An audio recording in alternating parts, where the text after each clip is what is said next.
धन्यवाद प्रभू परमेश्वरा की या संध्याकाळच्या वेळेस मी परमेश्वरा आम्हाला तुझ्या चरणापाशी घेतलंस. ही सुंदरशी संधी बाप्पा, तुझी स्तुती आराधना बाप्पा, तुझी प्रार्थना वचन ऐकण्याची तू वेळ ही आमच्या आयुष्याला जोडलीस बाप्पा. मी तुझ्या नावाला धन्यवाद देते प्रभू परमेश्वरा. पास्टरांचं येणं तू आमच्यासाठी आशीर्वादित केलंस बाप्पा, म्हणून मी तुझ्या नावाला धन्यवाद देते प्रभू परमेश्वरा. प्रार्थना विनंती करते बाप्पा, आलेलं वचन आमच्यासाठी सर्वांसाठी आशीर्वादाचं असं कर प्रिय परमेश्वरा, आणि त्यामधून बाप्पा सुबोध आमच्यासाठी चांगला असा होऊ दे परमेश्वरा. त्याद्वारे बाप्पा आम्ही सर्वजण इथं असलेले आशीर्वादित होईल बाप्पा, आणि तुझा अधिक गौरव होऊ दे परमेश्वरा. इथून पुढचा वेळ समय मी तुझ्या हाती देते, तू काळजी घे. तारणारा प्रभू येशू ख्रिस्ताच्या नावात प्रार्थना विनंती करते, म्हणून तू आहे बाप्पा. आमेन.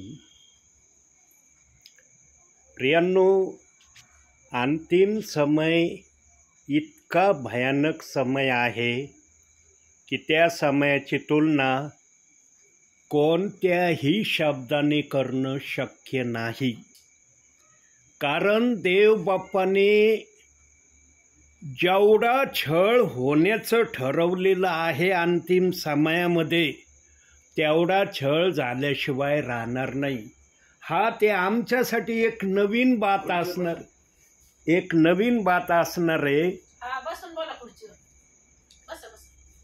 एक नवीन बात आमच्यासाठी ते असणार आहे की बाबा यापूर्वी होत नव्हतं, आता कमून असं होऊ राहिलंय, कमून अशा घटना येऊ राहिल्यात, हे आमचे विचार झाले. परंतु पवित्र आत्म्याने उत्पत्तीच्या पहिल्या वचनापासून ते प्रगटीकरणाच्या शेवटच्या वचनापर्यंतच्या जेवढ्या घटना लिहिलेल्या आहेत, ज्या होणं गरजेचं वाटलं पवित्र आत्म्याला, ते झाल्याशिवाय राहणार नाही. आणि त्यामध्ये आता परत काढ ते वचन, आत्ता काढ होतं ते, वाचा ते वचन पुन्हा. मत्तई 24 अध्याय 21 वचन.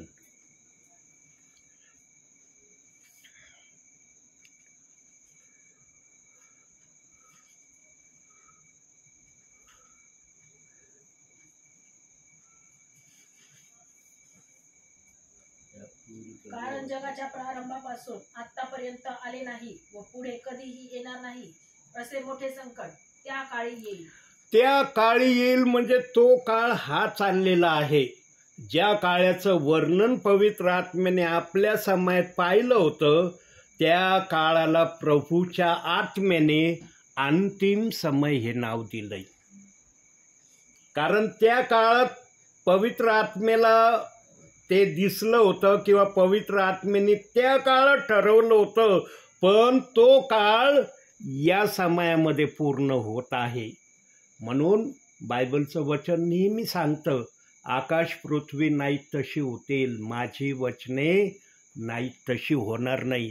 प्रियांनो, कोणत्याही व्यक्तीला, सेवकाला, विश्वासणाऱ्याला पवित्र आत्म्याच्या मनामध्ये काय चाललेलं होतं बायबलची जडणघडण करत असताना ते सांगणं शक्य नाही. पण जगातल्या सर्व व्यक्तींना पवित्र आत्मा काय करणार आहे हे व्यक्तींना कळणार आहे. ते कळतंय म्हणून आपण चाललो. हे जे काही शब्द निघत आहेत त्याची मर्जी म्हणून निघत आहेत. बघा, काय जण म्हणते, तुम्ही जेव्हा मी गॅटातून आलो, तुम्ही पण आले, तो म्हणतो, कदाचित येतो माणसाच्या मनामध्ये सहज विचार, अरे योगायोग या पाळक साहेब आत येणं आणि माझी गाडी येणं योगायोग झाला. हा योगायोग नाही होत प्रभूच्या नजरेमध्ये. ही प्रभूची इच्छा असते. कारण मला जर रस्त्याने माहिती पडलं असतं की आमचे बहीण बाहेर आहेत, तर मी कदाचित यायला टाळमटाळ केलं असतं. कारण माझे सेवेचे एक ठिकाणं नाहीत. इथून थोडंसं पुढं गेलं, वडगाव गुप्ताला माझे भरपूर लोक आहेत, ह्या फाट्याला माझे लोक आहेत, आतमध्ये शिंडीला माझे लोक आहेत. असं नाही की मला विश्वासणारे नाहीत म्हणून. पण मी ज्या ठिकाणी मला देवबाप दाखवतो त्याच ठिकाणी मी जातो, अन्य ठिकाणी मी जात नाही. कारण देवाची इच्छा पूर्ण करणं हे सेवकाचं आद्य कर्तव्य आहे. पण आजच्या समयामध्ये काही सेवक देवाची इच्छा पूर्ण न करता आपल्या इच्छेने देवाची सेवा करत आहेत. आणि प्रियांनो, देवाने नेहमी आपल्या सेवकाला आपली इच्छा पूर्ण करण्यासाठी सेवक बनवलंय. कधी कधी काय होतं, सेवक विसरून जातात. जेव्हा सेवेमध्ये जास्त मुरण्याचा समय देवबाप देतो ना, मग काही सेवकांना विसर पडतो की अरे मला सेवक बनवलंय, माझं आद्य कर्तव्य काय आहे. प्रियांनो, सेवेमध्ये ना स्टार्टिंगपासून शेवटपर्यंत जर एक वाक्य सेवकाने लक्षात ठेवलं ना, त्या सेवकाच्या जीवनामध्ये शक्यतो चुकणं होणार नाही. शक्यतो. कारण आदामाने एवढा पवित्र पुरुष तो जर चुकला तर आम्ही चुकणारे आहोत हे प्रभू जाणतो. पण सेवेमध्ये तरी देवबाप शक्यतो चुकण्याचा त्यांना संधी मिळू देणार नाही. पण ती गोष्ट इतकी सोपी नाही जितकं बोलणं सोपं आहे. सेवकाने सेवेमध्ये एवढंच लक्षात ठेवलं पाहिजे, मला सुखामध्ये दुःखामध्ये हर परिस्थितीमध्ये, छळामध्ये, त्रासामध्ये, निंदेमध्ये फक्त माझ्या प्रभूला उंच करायचं आहे. माझ्या प्रभूशिवाय अन्य मला कोणालाही उंच करायचं नाही. हे जितकं वाक्य मी सहज सोप्या रीतीने बोललो, इतकं सोपं ख्रिस्ती जीवनामध्ये चालत असताना दिसत नाही. सेवेमध्ये जरासं काही आलं ना, वादविवाद म्हणा किंवा काही शब्दयुद्ध म्हणा किंवा काही म्हणा, त्यावेळेला सेवक आहे ना, देवाच्या इच्छेपेक्षा आपली इच्छा जास्त पूर्ण करण्याकडे लक्ष देतो. प्रियांनो, जो सेवक फक्त प्रभूला उंच करण्याचं ठरवेल त्याच्याकडून सेवा झाल्याशिवाय राहणार नाही. हे प्रभूचं वाक्य आहे. म्हणून प्रभू म्हणला, तुम्ही मला निवडले नाही तर मी तुम्हाला निवडले आहे, यासाठी की तुम्ही जाऊन फळ द्यावं. प्रभूंनी पण आम्हाला विशेष कारणासाठी निवडलंय. असंच निवडलं नाही. आज जो तो स्वतःला म्हणतो मी निवडलेला, चांगली गोष्ट आहे.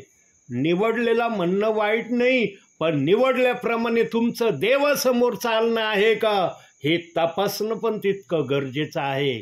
आज बहुसंख्य जण निवडलेल्या लिस्टाप्रमाणे न चालता मनाच्या विचाराने चाललेत.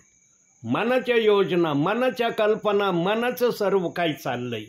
आणि म्हणायला मी देवाचं लेकरू आहे, चांगली गोष्ट आहे. देवाने जर माणसाच्या विचारासारखं वागणं ठरवलं तर किती जण प्रभूच्या राज्यात राहतील सांगा. किती जणांना म्हणता येईल मी प्रभूची कन्या आहे, मी प्रभूची मुलगी आहे, मी प्रभूचा पुत्र आहे. किती जणांना म्हणणं शक्य होईल? बोटावर मोजण्यासारख्या प्रियजनांना शक्य होईल. पण आज पहा जगामध्ये किती विश्वासणारे आहेत. जो तो म्हणतो मी प्रभूचा विश्वासणार आहे, प्रभूचा विश्वासणार आहे. चांगली गोष्ट आहे, पण प्रभूच्या विश्वासणाऱ्यासारखं वागणं जर असलं तर त्या विश्वासणाऱ्याला म्हणण्याची जागा आहे की मी प्रभूचं लेकरू आहे. बघा वचन बघू याचा पुरावा. याकोबाचं पत्र 2 अध्याय 24 वचन. जो विचारील त्याला वचनातून आपण लगेच तपासू. इब्री करायच्या नंतर इब्री.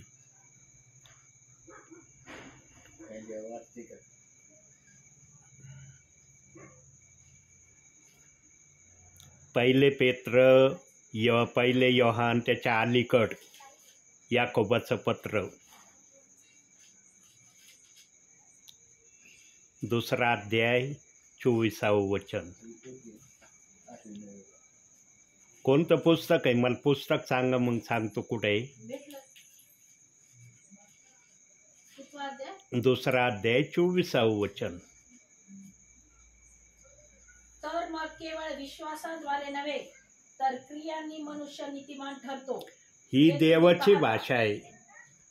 क्रिया जर असल्या ना विश्वासाप्रमाणे तर त्याला म्हणता येतं मी देवाचं लेकरू आहे, मी देवाची मुलगी आहे, मी देवाची कन्या आहे.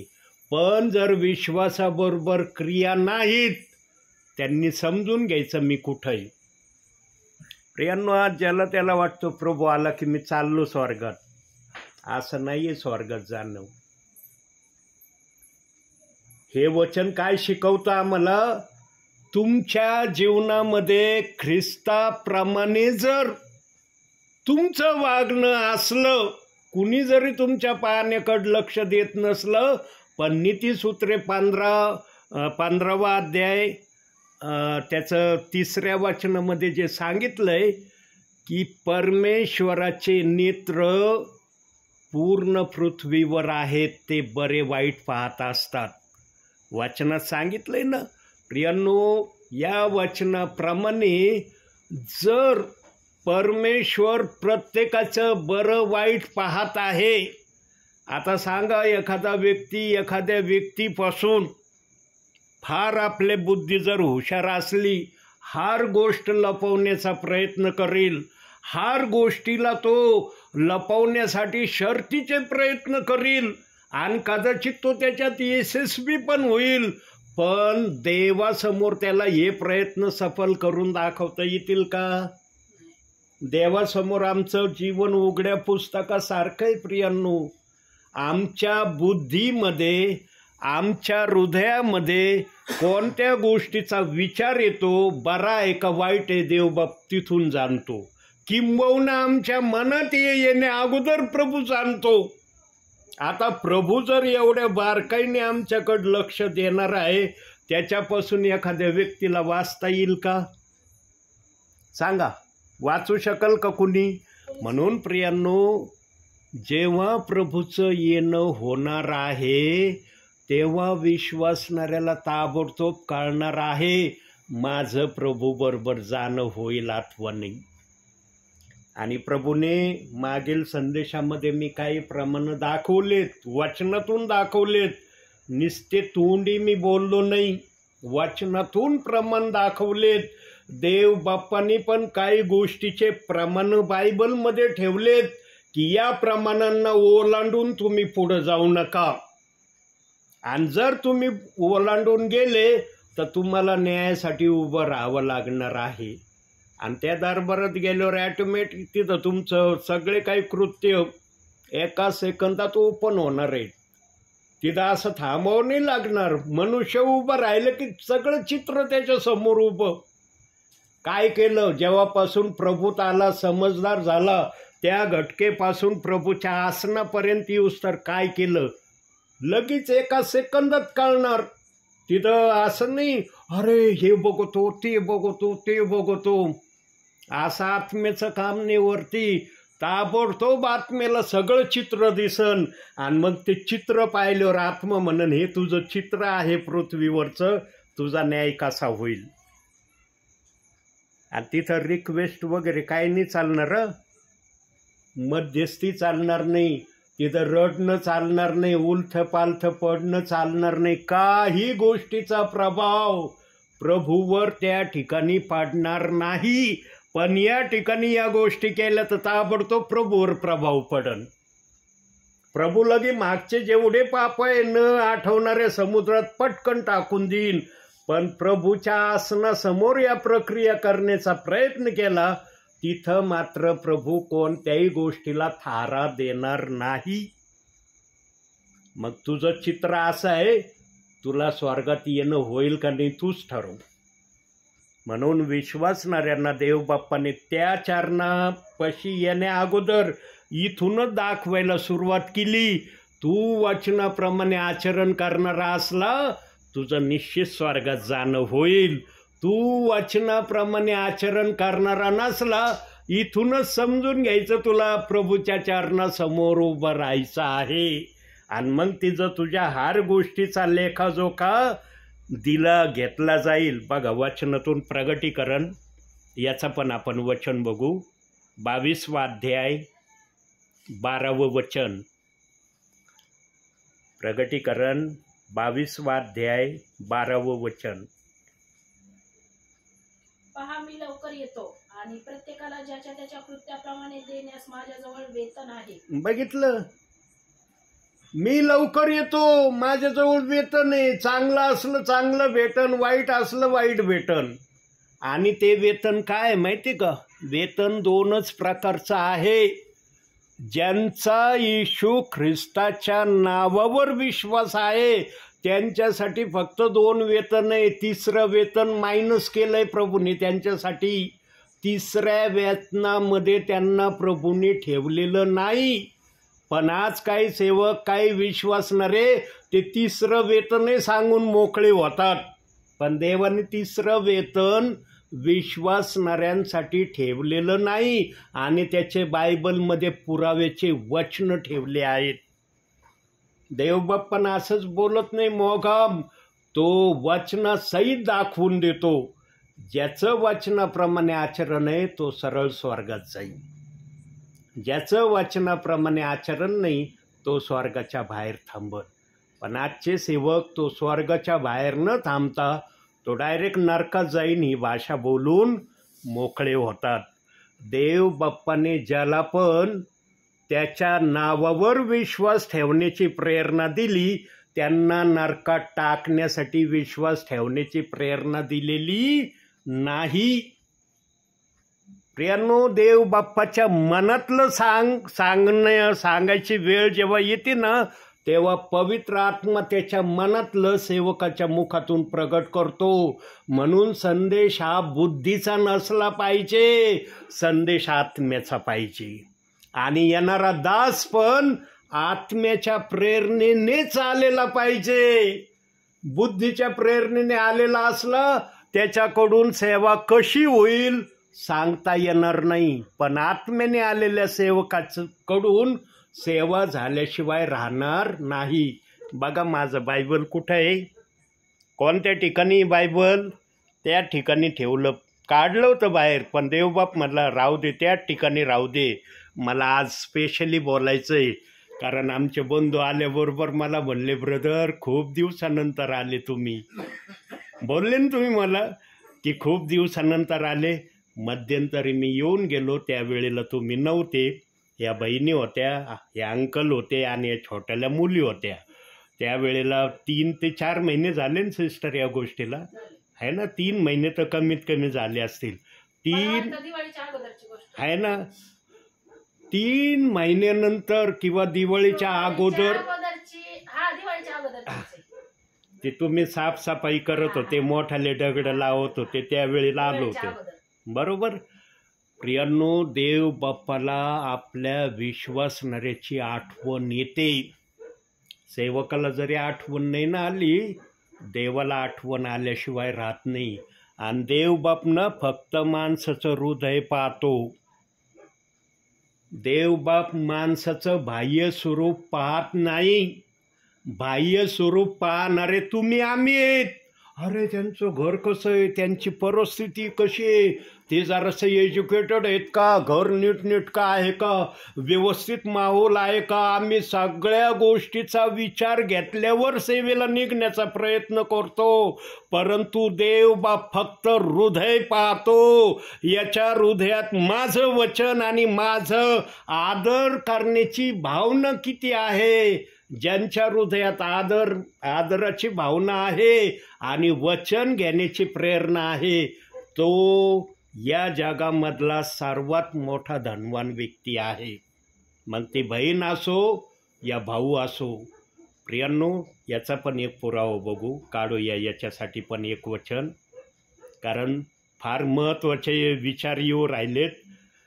1 शमूएल 16वा अध्याय 7वं वचन. कारण खूप दिवसानंतर प्रभू आलाय घरामध्ये, तर आज विचारासहित आणि वचनासहित बोलू राहिलाय. पण परमेश्वराने शमूएलास म्हटले, तू त्याच्या स्वरूपावर अथवा त्याच्या शरीराच्या उंची काठीवर जाऊ नको, कारण मी त्याला नापसंत केले आहे. मानवासारखे परमेश्वराचे पाहणे नसते.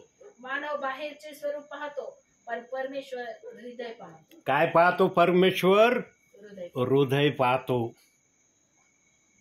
प्रियांनो, विश्वासणाऱ्याचं पण हृदय पाहतो आणि सेवकांचं पण हृदय पाहतो. ज्याच्या हृदयामध्ये फक्त प्रभूला उंच करण्याची इच्छा प्रेरणा आहे ना, त्या सेवकाकडून, त्या विश्वासणाऱ्याकडून देव बाप सेवा करून घेतल्याशिवाय राहणार नाही. पण त्या विश्वासणाऱ्याची तशी तयारी असली पाहिजे. आज देवाचा आत्मा ज्या ज्या व्यक्तींसाठी बोलत आहे, ज्या ज्या सेवकांसाठी बोलत आहे, ते सेवक आज सेवा करत आहेत. काही सेवक करत नसतील तो भाग वेगळा आहे. ते कोण आहेत ते आम्ही सांगू शकत नाही. प्रियांनो, देवबापाने ज्यांना जे काम दिलंय ना, ते काम प्रभू करून घेतल्याशिवाय राहणार नाही. आणि जो कोणी या कामामध्ये टाळमटाळ करील, पळवाटा काढील, त्याचा न्यायाच्या दिवशी हिशोब घेतला जाणार आहे. मला थोडीशी अस्वस्थता होती. देवबाप्पांनी दाखवलं, मी माझ्या अस्वस्थतेला बाजूला ठेवलं. मला माझी अस्वस्थता काही महत्त्वाची नाही प्रभूच्या शब्दासमोर. माझा प्रभू काहीही करण्यास समर्थ आहे. प्रभूंनी दाखवलं, लगेच मी तयारी केली. प्रियांनो, मी प्रभूच्या शब्दाची कधीही हेळसाळ करत नाही. कारण मला माहीत आहे जगातले जेवढे विश्वासणारे आहे ते कोणा सेवकाचे, कोणा विश्वासणाऱ्याची प्रॉपर्टी नाही, ती देवाची प्रॉपर्टी आहे. हा आमची ही प्रॉपर्टी आहे. हे माणसांनी आणलंय, सेवकांनी आणलंय, देवबाप्पांनी हे आणलेलं नाही. म्हणून देवबाप्पाचं वचन म्हणतो, जा संपूर्ण सृष्टीला सुवार्तेची घोषणा करा. सांगितले ना वचनामध्ये, मार्क 16:15 प्रियांनो, जो देवाच्या या शब्दाच्या आदेशाप्रमाणे करण्यासाठी स्वतःला प्रभू समोर नम्र ठेवील, त्याच्याकडून सेवा झाल्याशिवाय राहणार नाही. मग तो कोणत्याही फेजचा असो. आता मागील संदेशामध्ये 2-3 संदेशामध्ये मी या फेजविषयी बोललोय. 3000 मिनिस्ट्रीज या जगात कशा आल्या, का आल्या? पवित्र आत्म्याला आपल्या समयातच दिसलं होतं. काय दिसलं होतं? मी 2 वचनं बाप्तिस्म्याचे ठेवणार आहे, त्याच्यामुळे निरनिराळ्या मिनिस्ट्रीज अस्तित्वात येणार आहेत. आणि त्या आल्या. 3000पेक्षा अधिक मिनिस्ट्रीज आहेत आज, ज्यांचे आम्हाला नाव घेता येणं शक्य नाही. पण आजच्या समयाला एका बायबलमधून एवढ्या मिनिस्ट्रींचा उगम झालाय. आणि एवढ्या मिनिस्ट्रीमधून देव बाप्पाने पण एका मिनिस्ट्रीला आपल्या इच्छेप्रमाणे बायबलमध्ये ठेवलंय.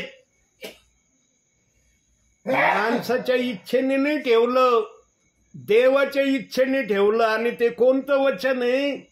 काढूया जरा आपण. प्रेषितांची कृत्य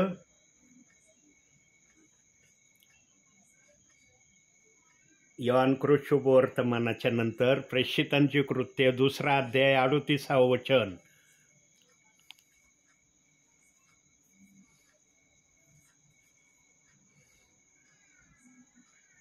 पेत्र त्यांना म्हणाला, पश्चाताप करा आणि तुमच्या पापांची क्षमा व्हावी म्हणून तुम्ही प्रत्येक जण येशू ख्रिस्ताच्या नावाने बाप्तिस्मा घ्या, म्हणजे तुम्हाला पवित्र आत्म्याचे दान प्राप्त होईल. का बरं देव बाप्पाच्या आत्म्याने हे वचन ठेवलं? कारण देव बाप्पाच्या आत्म्याने जेव्हा या वचनाचा रेफरन्स आपल्या समोर ठेवला, तेव्हा या रेफरन्साच्या अनुषंगामध्ये निरनिराळ्या ज्या आज आम्ही संस्था मिनिस्ट्रीज म्हणतो, त्या पवित्र आत्म्याला दिसल्या. आणि पवित्र आत्म्याला जेव्हा हे चित्र त्या समयामध्ये दिसलं असेल, तेव्हा पवित्र आत्म्याने या वचनाला मायनस केलं नाही, तर या वचनाला अधिक प्लसमध्ये ठेवलं.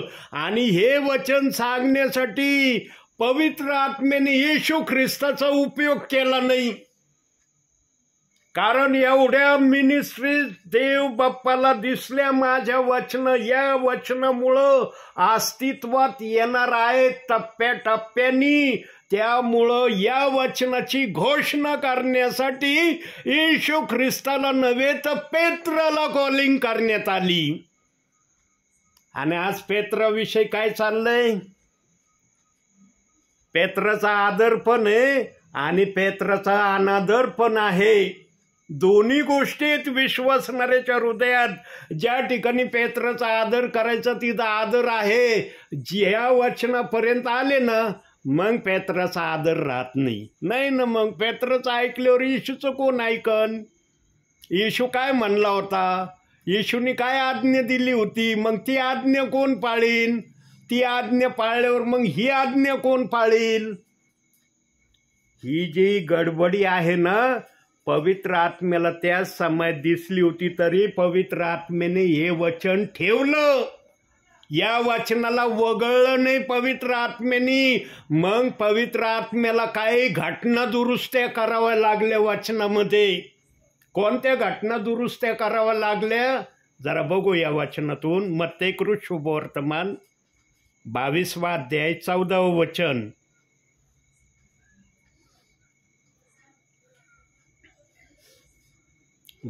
अध्याय 14वं वचन.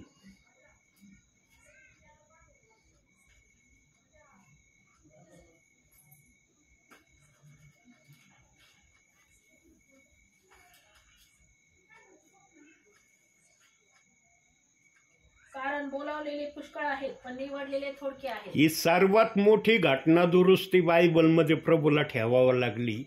आज जो तो स्वतःला निवडलेला म्हणतोय, बोलावलेला कुणीच म्हणत नाही. चांगली गोष्ट आहे, स्वतःला निवडलेले तुम्ही म्हणता, अति उत्तम आहे. पण तसं तुमचं वागणं आहे का प्रभूमध्ये? जरा आपल्या मनाला, आपल्या आत्म्याला विचारा. एकांतीमध्ये झोपण्या अगोदर आज रात्री, काय मी देवा तुझ्या इच्छेप्रमाणे वागतोय का? तुमच्या आतला जो आत्मा आहे ना, जो शरीरात धकधकतोय, तो आत्मा म्हणून तू वचनाप्रमाणे चालत नाही. काय ऐकलं तुम्ही? वचनाप्रमाणे चालत नाही.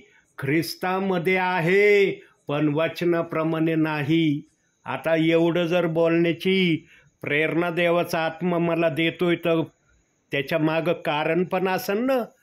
देवाचा आत्मा बिगर कारणाचं तर बोलत नाही. काही जण तंतोतंत बायबलप्रमाणे आज वागत आहेत. काही जण आज बायबलच्या एका वचनाला आडखळलेत. आडखळण ते वचन त्यांच्यासाठी बनत चाललंय आणि निरनिराळे संशयाचे, मोहाचे जाळे त्या वचनाच्या द्वारे विश्वासणाऱ्याला सांगितले जात आहेत. प्रियांनो, मी मागील संदेशामध्ये देवाच्या आत्म्याच्या प्रेरणेने म्हटलो होतो, आत्मा आत्म्याच्या विरोधात वचन देईल का? तेव्हा हर विश्वासणारा ज्या ज्या ठिकाणी हे उद्गार प्रभूंनी उद्गरविले ते विश्वासणारे म्हणाले, आत्मा कधीच आत्म्याच्या विरोधात वचन देणार नाही. मग जर आत्मा आत्म्याच्या विरोधात वचन देणार नाही, मग बायबलमध्ये प्रेषितांची कृत्य 2 अध्याय 38 वचन हे काय स्पेशली निंदेसाठी वचन ठेवलंय का? प्रियांनो, पेत्र निर्भीड बोलणारा होता. शास्त्री, सदुकी, यहुदी, याजक, वडीलजन हर एका समोर तो पवित्र आत्म्याच्या सामर्थ्याने बोलायचा. आणि जे पेत्र बोलायचं त्याचं उत्तर एवढ्या पंथाच्या लोकांना देता येत नव्हते. पेत्राचा शब्द ऐकले की सगळे शांत बसायचे, त्यांना बोलायला जागाच राहत नव्हती. प्रियांनो, देवाच्या सेवकाची हीच ओळख असती, तो आत्म्याने सेवा करणारा आहे. जेव्हा ते म्हणायचे, हे विरोध करणारे 12 शिष्यांना म्हणायचे, तू सगळं कर, येशूच्या नावाने चमत्कार करू नको, येशू ख्रिस्ताच्या नावाने काही बोलू नको, या 2 गोष्टी फक्त तुम्ही करू नका, बाकी तुम्हाला काय करायचं असेल ते करा. मग पेत्र म्हणायचा, आम्ही देवाचं ऐकायचं का तुमचं ऐकायचं याचा विचार तुम्ही करा. आणि जेव्हा हे वाक्य पेत्र बोलायचा एवढ्या पंथीय लोक जे असायचे विरोध करणारे, एकालाही बोलण्याची इच्छा होत नव्हती. कारण जर आत्म्याचं म्हणल्यावर तुम्ही का नाही ऐकत, आणि जर बुद्धीचं म्हणलं तर बुद्धीच्या सामर्थ्याने आम्हाला हे बोलण्याचे शब्द येतील का आमच्या मनामध्ये, असा विचार करून हे विरोध करणारे शांत बसायचे. अधिकारवाणीने जो मासे धरणारा निरक्षर रानफड पेत्र, त्यांनी पेंटिकॉस्टच्या दिवशी प्रभूच्या आगमनापर्यंतचा संदेश या वचनाच्या थ्रू दिला. येशू ख्रिस्ताला देता येत नव्हता का हे? मत्ते 28:19 जर प्रचार येशू ख्रिस्तानी केला तर येशू ख्रिस्ताला प्रेषित 2:38 वचनाचं सांगण्याची काय हरकत होती का? का येशू ख्रिस्ताला संधी दिली नाही माहिती का? कारण येशू ख्रिस्ताच्या मरणानंतरचा कालखंड देव बाप्पाने फक्त 40 दिवसाचा ठेवला होता. किती दिवसाचा ठेवला होता? 40. याचा पुरावा बघू आपण. प्रेषितांची कृत्य 1 अध्याय 2 आणि 3. बघा तिथं काय म्हणतंय वचन. प्रेषितांची कृत्य 1 अध्याय 2-3. त्या दिवसापर्यंत त्याने जे जे करावयास व शिकवायास आरंभिले होते त्या सर्वाविषयी मी पहिला ग्रंथ केला. पहिला ग्रंथ केला. कारण मरण सोसल्यानंतरही त्याने त्यांना पुष्कळ प्रमाणांनी आपण जिवंत आहोत हे दाखविले. 40 दिवसापर्यंत तो त्यांना दर्शन देत असे व देवाच्या राज्याच्या गोष्टी सांगत असे. येशू ख्रिस्ताचं मरणानंतर या जगामध्ये थांबणं फक्त 40 दिवसाचं होतं. 41वा दिवस येशू ख्रिस्ताच्या नावावर नव्हता. आणि जर येशू ख्रिस्तानी 40 दिवसामध्ये जी सुवार्ता देव बाप्पाला सांगायची होती, अंतिम समय चाललंय ना अंतिम समय. अंतिम समयात देखील या वचनाची सुवार्ता चालली. मग येशू ख्रिस्ताला जर येशू ख्रिस्त या ठिकाणी थांबला असता हे वचन सांगण्यासाठी, मग आम्हाला घेऊन जाण्यासाठी कोण आला असता? कुणाची वाट पाहिली असते आम्ही?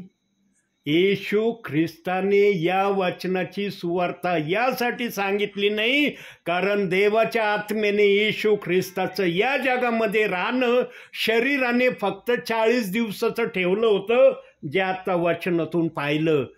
शिष्य किती दिवस राहिले? येशू ख्रिस्त स्वर्गात गेल्यावर बरेच वर्ष राहिले ना. मग या वर्षात त्यांनी जे सेवेचा पाया घालून दिला त्या पायावर आम्ही इमारत उभी करत आहोत. आणि कोणती इमारत उभी करत आहोत?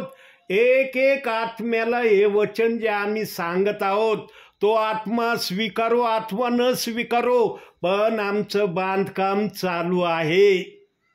आम्ही बांधकाम करत आहोत. हे वचन जर सांगत आहोत तर आमची बांधणी चाललेली आहे.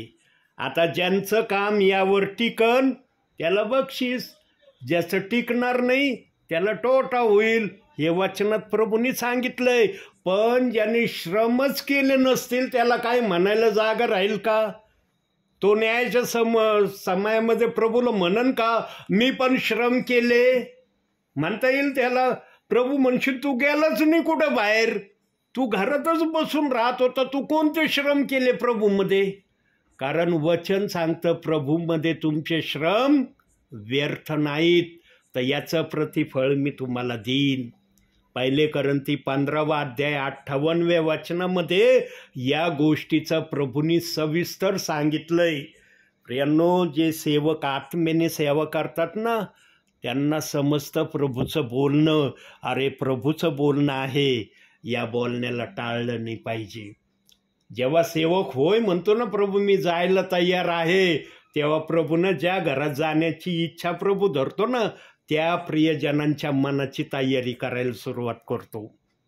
घरामध्ये नसले ते घरात आणतो, त्यांच्या मनामध्ये उत्साह आनंद टाकतो आणि सेवेचं जे सेवक येणार आहेत त्यांच्याकडून निरोप ऐकण्याची उत्सुकता त्यांच्या हृदयात टाकतो. बसलात ना तुम्ही? बसलात का नाही? तुमचे काही कामं जरुरी असतील, मी असं म्हणत नाही की तुमच्याजवळ कामं नसतील. विशेष करून आमच्या बहिणींना कामं असतात, मान्य करता नाही गोष्ट. भावांना जरी काम नसलं, बहिणींना काम असतं का नसतं?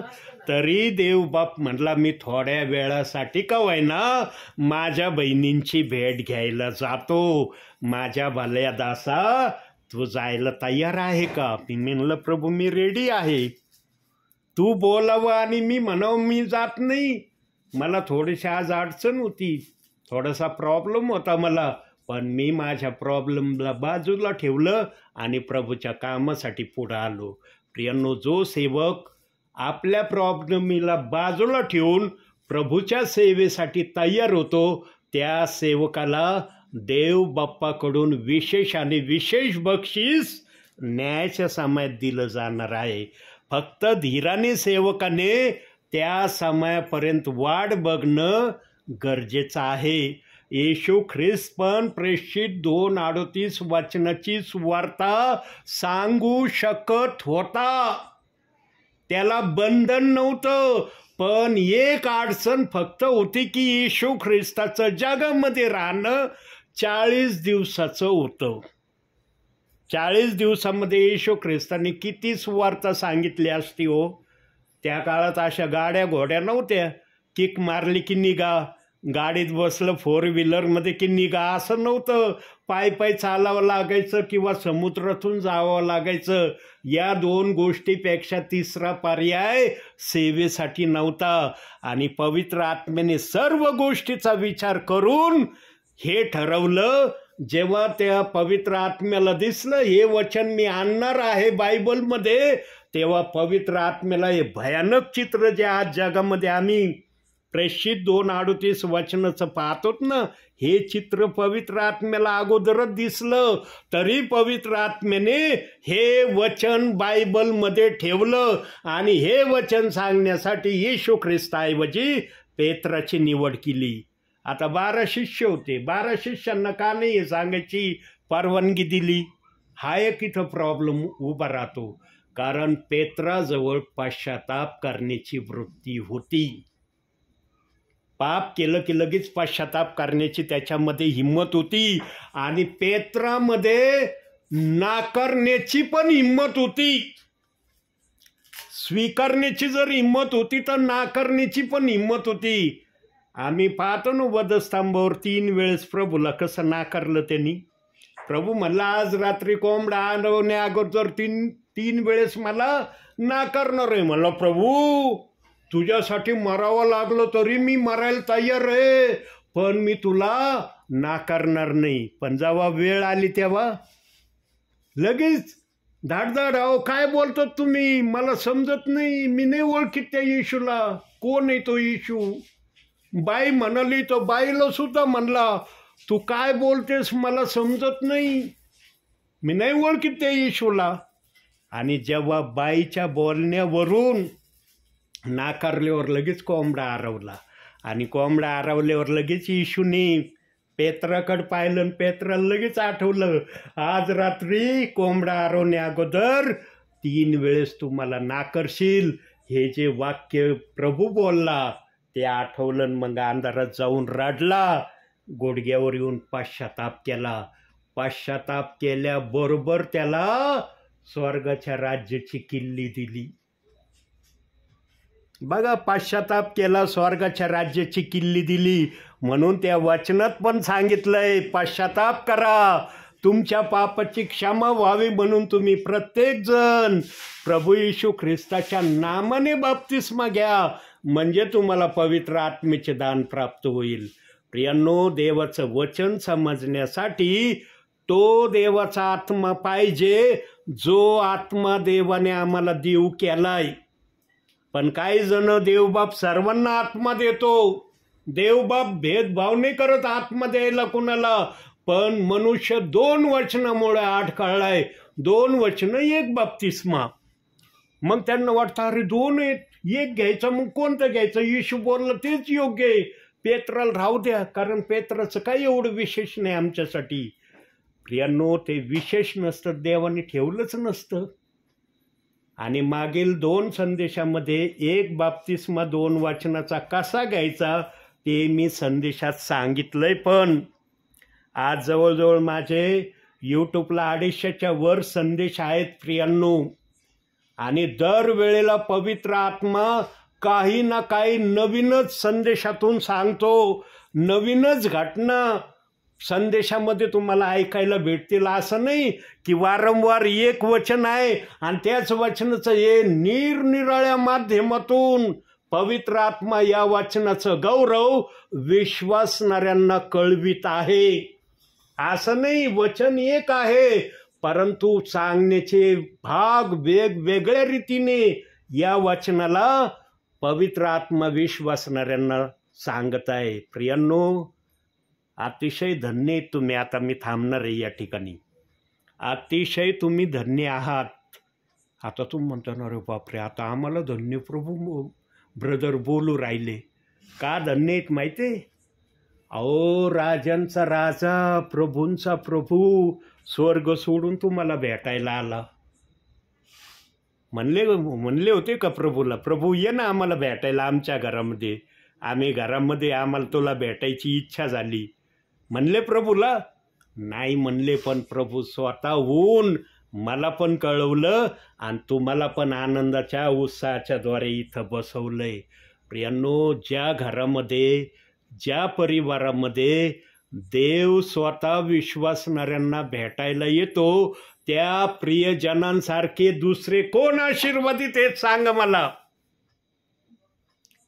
न्यायाच्या समयात याचा पण प्रभू उच्चारण करील बरं का. प्रभूला जर योग्य वाटलं तर, प्रभूला जर वाटलं तर होईल, प्रभूला नाही वाटलं तर नाही होणार. प्रभू हे पण उद्गार कदाचित न्यायाच्या समयात काही परिवारांमध्ये काढेल की तुम्ही माझी आठवण करत नव्हते, पण मी स्वतःहून तुम्हाला भेटायला येत होतो सेवकांच्या माध्यमातून. आणि तो भेटायला येणारा सेवक त्या ठिकाणी कदाचित देवबाप मला पण आत्म्याने उभं करीन. हा येत होता आत्म्याच्या प्रेरणेने तुमच्याकडं. म्हणून प्रियांनो, ज्या पण ठिकाणी मी जातो ना त्या ठिकाणी देवबाप आपलं कार्य करून घेतल्याशिवाय राहत नाही. तुरळक 1-2 ठिकाणी असं होतं की तिथं फक्त प्रार्थना करतो निघून जातो मी. पण बहुसंख्य ठिकाणी जिथं पण देवबाप मला पाठवतो तिथं सेवाच होती. आणि मी मनाने कोणाच्याच घरी जात नाही. मला माहिती आहे, मी मनाने गेलो ना काही होणार नाही.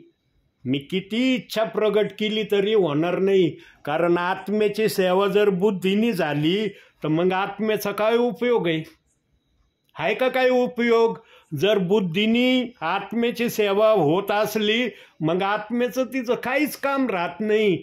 म्हणून सेवा आत्म्याच्या प्रेरणेने करणारा सेवक असला पाहिजे. आणि त्या सेवकामध्ये पवित्र आत्मा बोलणारा असला पाहिजे. हे फार महत्त्वाचं आहे. आत्म्याच्या प्रेरणेने बोलणारा सेवक असला पाहिजे. आणि आत्मा सेवकाला शब्द दिल्याशिवाय राहत नाही. बघा, माझं बायबल पुन्हा एकदा दाखवतो कुठेही. फक्त हातामध्ये हे धरून मी बसलोय. बाकी सगळं काही संदेश तुम्ही ऐकतात. जवळजवळ 43 मिनिटाचा संदेश झालाय आत्तापर्यंत.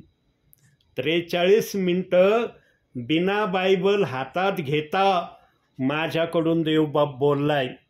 आज तर माझ्याजवळ जी वचनाची 5 वचनाची वही असती ती देखील नाही आहे माझ्याजवळ. कारण वचनच तयार केलेले नाहीत मी 5 वचनं आत्तापर्यंत. आणि 5 वचनं घेतल्याशिवाय मी शक्यतो बाहेर निघत नाही. पण आज बिना 5 वचनं नसताना देवबाप म्हणला जा त्या ठिकाणी. मला रस्त्याने चिंता लागली होती. म्हणलं प्रभू 5 वचनं नाहीत माझ्याजवळ, आता काय करू? प्रभू म्हणला मी आहे ना तुझ्याबरोबर, काळजी करायची गरज नाही, तू जा त्या ठिकाणी. आणि दरवाजात पाय ठेवतोय ना ठेवतोय देवबाप्पाने मला चमत्कार दाखवला. मला आज या ठिकाणी देवबाप निश्चित काहीतरी करणार आहे. आणि जे माझ्या मनात आलं ते कृतीने होत आहे. हे आहे प्रभूचं काम. प्रियांनो, जीवनामध्ये सगळ्याच्या विरोधात चाला, सगळ्याच्या चाला, फक्त प्रभूच्या विरोधात चालू नका. जिथं कुठं तुम्हाला आत्मा म्हणन ना तू प्रभूच्या विरोधात चाललास याच्यात दुरुस्ती कर, तिथं दुरुस्ती करायला वेळ लावू नका. आणि काय ते प्रभूच्या विरोधात, फक्त बायबलच्या कोणत्याही वचनाला दोष लावू नका. एवढं सिंपल काम करायचंय. एकांती त्या वचनाला वाचा, प्रभू हे वचन माझ्यासाठी अडखळण्याचं कारण बनतंय, किंवा मी इकडून तिकडून जे ऐकले त्याच्यामुळं मी अडखळतोय. तू सांग हे वचन काय. माझ्या जीवनात मी अडखळलो होतो. माझ्यासारखं तर प्रेषित 2:38 वचनाची निंदा कुणीच केली नाही आणि करणार नाही. हे वाक्य मी अनेक वेळा बोलतोय, पण देवाने जेवढी माझ्याकडून त्या समयात निंदा झाली त्या वचनाची, तेवढी सेवा प्रभू करून घेतोय. आजही सेवा करतोय मी. म्हणून प्रियांनो, माझ्यासारखी ती निंदा प्रेषित 2:38 वचनाची कुणीच केली नसल आणि करणारही नाही, हे मी ठामपणे बोलू शकतो. प्रभूच्या प्रेरणेमध्ये असं होत आहे. म्हणून प्रियांनो, त्या घटनेमध्ये तुम्ही येऊ नका. प्रभू आलाय भेटायला तर प्रभूचं स्वागत करा. हा तुम्हाला माहीत नाही ना, एकांती वाचा, कुणाला सांगू नका. कोणाला सांगायची काही गरज नाही. प्रभूला फक्त सांगा, प्रभू हे वचन काय मला समजावून सांग. जोपर्यंत तुम्हाला सांगणार नाही तोपर्यंत हे वचन मी वाचीन, प्रार्थना करीन. आता त्या बाळाने जर आजोबांना काय मागितलं, आजोबांना कळतंय बाळ काय मागू राहिलंय. आजोबांना प्रश्न पडतो, अरे माझ्या बाळाने जे मागितलंय लय मोठं मागितलंय, काय करावं आता. बाळाला तर कळत नाही, पण बाळ तर गेलंय बोलून. आजोबा पण प्रयत्न करतात ते देण्याचं. आजोबा म्हणत नाही, नाही ना मला नाही जमणार, मी तुला देऊ शकत नाही, कशाला हे मागितलं तू. कधीच कोणतेच आजोबा आपल्या नातवाला असं बोलणार नाही. जर एक जगीक व्यक्तीला आपल्या नातवाविषयी असं कळतं तर जे देवाकडं मागतात देवबाप त्यांना नाही देणार का. देवबाप म्हणन का, नाही मला नाही जमत तुला सांगायला, किंवा नाही मला देण्याची तुला काही इच्छा होत असं म्हणन. म्हणून प्रियांनो, गंभीरतेने विचार करा. हा दास वेळ घालवायला आणि टाईमपासला कधीच येत नाही. या गोष्टीसाठी माझ्याजवळ वेळ नाही आणि मी कधी वेळ या गोष्टीला देणार पण नाही. माझी तब्येत थोडीशी अस्वस्थ असतानाही मी सेवेला आलोय. माझ्या तब्येतीकडं नाही पाहिलं, मी देवाच्या सेवेकडं लक्ष दिलं आणि लगेच निघालो बाहेर. प्रियांनो, सेवक हा पाऊल उगाच म्हणला का, जगणे हे ख्रिस्त मला, मरणे हा लाभ. हे असंच विधान नाही आहे. याच्यासाठी मरण जरी आलं ना रस्त्याने तुम्हाला चालता चालता, तरी माघार घेऊ नका. त्याला म्हणतात जगणे हे ख्रिस्त आणि मरणे हा लाभ. नुसतं वचन वाचणं हे लाभ नाही आहे, त्याप्रमाणे कृती करणं महत्त्वाचं आहे. तब्येत अस्वस्थ असतानाही मी सेवेला आलोय.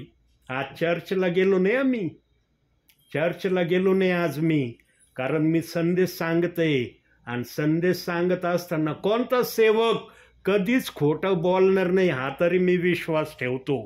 बाकीच्या गोष्टीचा मी विश्वास जरी नसलो ठेवत, पण संदेश सांगत असताना विश्वासणारा असो या सेवक असो, पवित्र आत्मा त्याला खरंच बोलायला लावील. तो कधीच मनाचं खोटं बोलणार नाही. मी आज सेवेला चर्चला गेलो नाही म्हणून देवबाप्पाने मला संध्याकाळी दाखवलं, बाळा जा तिकडं. आणि मी रेडी झालो. म्हणलं ना, चर्चला जाताना डोक्यात विचार आला, नको राव तब्येत जरा येईल, नाही जात मी. पण इकडं सेवेला येताना हे नाही बोललो मी.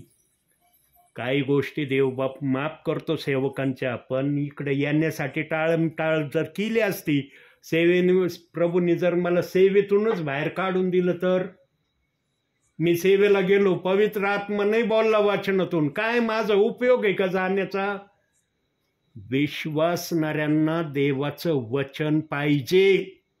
विश्वासणाऱ्यांचा आत्मा वचनाचा तहानेलेला भुकेलेला आहे आणि त्या तहानेलेल्या भुकेलेल्या आत्म्याला पवित्र आत्म्याने आज वचनातून तुम्हाला सांगितलंय, वचनातून आणि विचारातून. म्हणून प्रियांनो, प्रभू येत आहे. प्रभूच्या येण्याची स्वागतासाठी तयारी करा. आणि जर तुम्ही तयारी करत असलेले दिसले ना, तर आता ते वचनाचा आपण रेफरन्स नाही काढणार. एक वचन मी गेल्यानंतर बघा, मत्ते 19 अध्याय 30 वचन अवश्य वाचा. हे वचन तुमच्या जीवनासाठी आशीर्वादाचं कारण होणार आहे. तिथं फार विशेष गोष्ट सांगितली. मत्ते 19 अध्याय 30 वचनामध्ये अतिशय आशीर्वादाची बाब तुमच्यासाठी प्रभूने ठेवली. पण त्या गोष्टीला करण्यासाठी तुम्ही तसे तयार होताल का नाही याच्याकडे प्रभू स्वर्गातून लक्ष देणार आहे. म्हणून आजच्या या छोट्याशा संदेशातून देवबाप तुम्हाला आणि मला भरपूर आणि भरपूर आशीर्वाद देऊ. आमेन. वाचत आहे ते वचन, आता काढूच राहिले तुम्ही तर. 19 अध्याय 30 वचन, एकच वचन, याच्यावर मी काय बोलणार नाही हं, फक्त वचन वाचा. तेव्हा पहा वाटेवर बसलेले दोन नाही नाही नाही नाही 19 अध्याय मत्ते 19 अध्याय 30 वचन.